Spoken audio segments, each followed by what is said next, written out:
The Canola School on RealAgriculture.com is brought to you by BASF Canada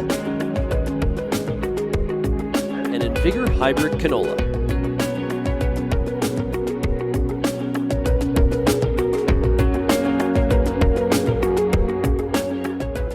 I'm Kelvin Hepner for Real Agriculture, and we are at Canola Week in Saskatoon, Saskatchewan. Pleased to be joined now by Jim Everson of the Canola Council of Canada. And Jim, you kind of gave a state of the canola industry address this morning, looking back on the 2022 growing season and turning the page into a new crop year next year. How would you sum up the state of Canada's canola industry right now? Well, it's good. We've been really optimistic about the state of the canola industry. Global demand is really strong for canola now, partly because we're still the healthiest vegetable oil available, and vegetable oil demand just globally is going up. Even through the pandemic, it increased. And then there's a whole new renewable fuels interest, right, which is all about reducing GHG emissions around the world, and canola should really be proud of the fact that we're contributing to GHG emissions in addition to creating value for canola. There are challenges out there for sure. There's unpredictability around inflation, which is important. Crop input costs are high for canola producers, and very much aware of that. There's global challenges, geopolitical challenges that are causing supply disruptions everybody's aware of. So challenges there, but we have a lot of investment in the industry with the crushing capacity, with investment the seed producers are making. So a lot to be optimistic about for canola industry. Okay. Talking about that crush capacity, that new development, of course, several projects happening here in Saskatchewan. We also saw a major breakthrough recently in the U.S. with the EPA issuing its final rule approval of canola oil for advanced biofuels. So that's a big decision. It's going to create a lot of value for our industry and for growers, canola growers in Canada. A big opportunity there. Some major investment both in Canada and the United States in renewable fuels manufacturing, including some of the big oil companies like Chevron and BP who are investing there. So some new players with a lot of investment on the line.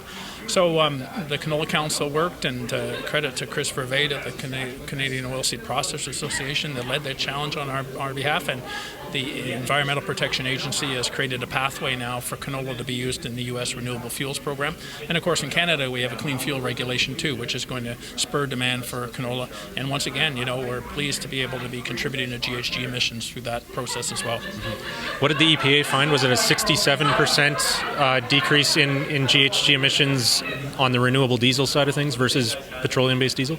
Yeah, pretty much that. So there's different classifications of the use, jet fuel and naphtha fuel and all sorts of stuff, but generally it was between 65 and 70%.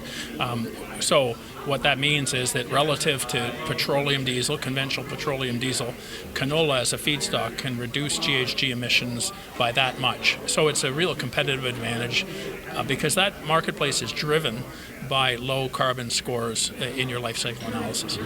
Where are we at with the domestic demand? You mentioned the renewable fuel regulations, the clean fuel regulations that we have here in Canada.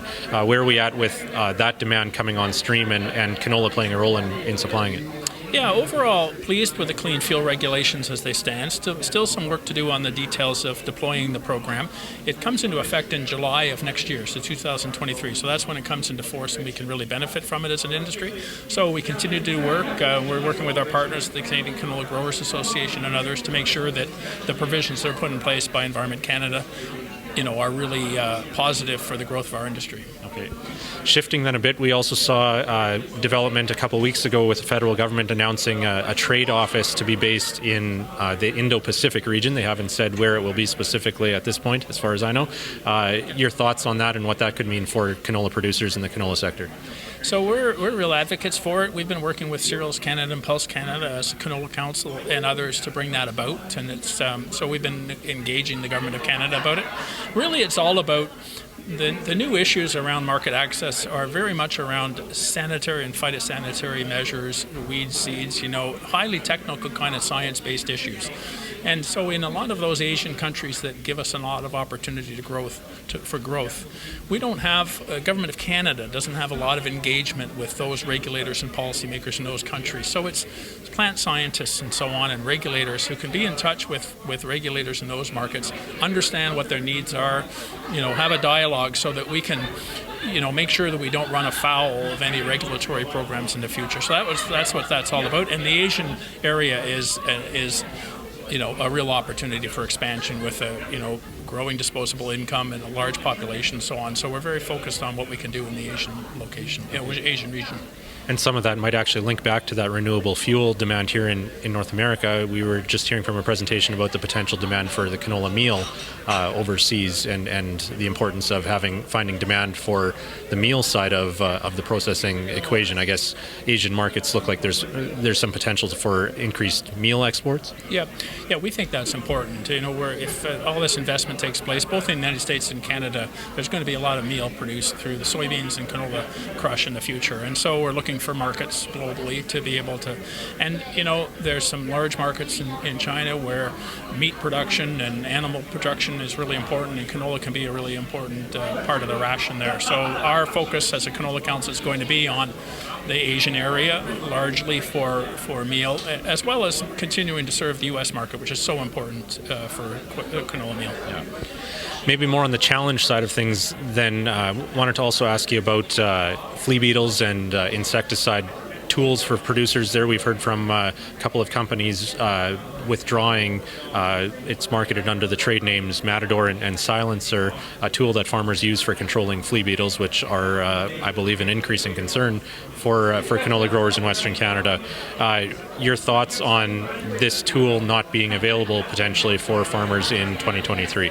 So flea beetles and other challenges are real problems for canola growers. They've seen it over the last couple of years, both too dry and too wet, too much moisture, and flea beetles are a real issue. So there is no silver bullet for dealing with some of these challenges, but having products removed that are available to the grower for managing flea beetles, for example, it has real impact.